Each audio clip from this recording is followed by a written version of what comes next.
If you've never been on a cruise, you may be wondering what it's really like. Will it feel crowded? Is there enough to do? Will you gain 5 pounds after a week of overeating? The answer is no. We're on board Celebrity Beyond to bust all of these myths and more.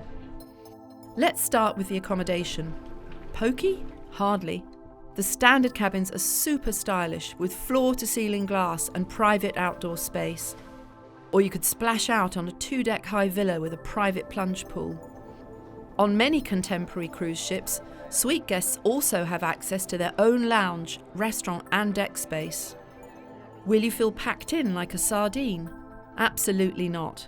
There's masses of open deck space, including a rooftop bar and a rather lavish pool area with private cabanas where you can sip cocktails all day long. What about dining? No worries here about feeling bored with the buffet. All cruise ships now have an impressive choice of restaurants and bars. On this one, there are more than 30. I asked Cornelius Gallagher, himself a Michelin-starred chef, how things have changed. I think that when people think about cruise food, they have this one singular image in their head that it's all about mass feeding, and it's really not. Part of the reason why I came to this industry was to help reshape what people think about a restaurant experience on a cruise ship.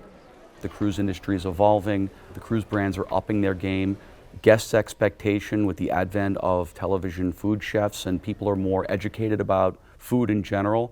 That forces us to step up our game, really focus on the details, and I think what we have here on board rivals a lot of what you might find on land. More and more top chefs are opening restaurants on cruise ships nowadays. On this ship, it's Le Voyage, overseen by chef Daniel Boulou. I loved Le Petit Chef, a clever restaurant with 3D animation. The technology behind Le Petit Chef has spread beyond celebrity cruises now, and it's offered in 5-star hotels all over the world.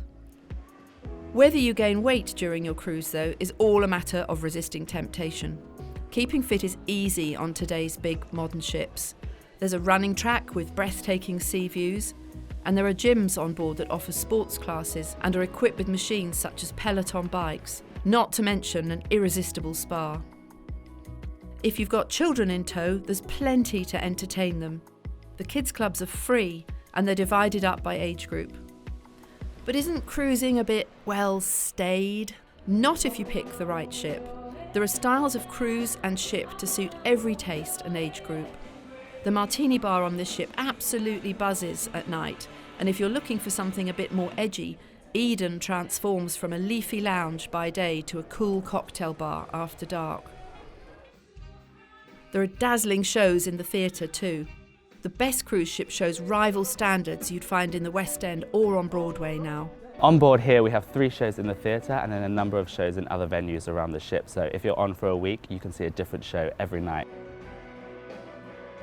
I think that cruise ship entertainment not only has moved with the times, sometimes pushes the times forward. It's no longer the sequins and feathers step kicks. We now have incredible technology, aerial performers and incredible costumes and music. We rehearse for about 4 months on land, and then this time we moved on board for a couple more months, so 6 months in total we've been rehearsing these shows. Cruising is surprisingly affordable too. Increasingly, you'll find that pretty well everything is included, from Wi-Fi to crew tips, all the evening entertainment, dining in several of the restaurants, and drinks. And let's not forget those gorgeous ocean views. Isn't it time you gave cruising a try?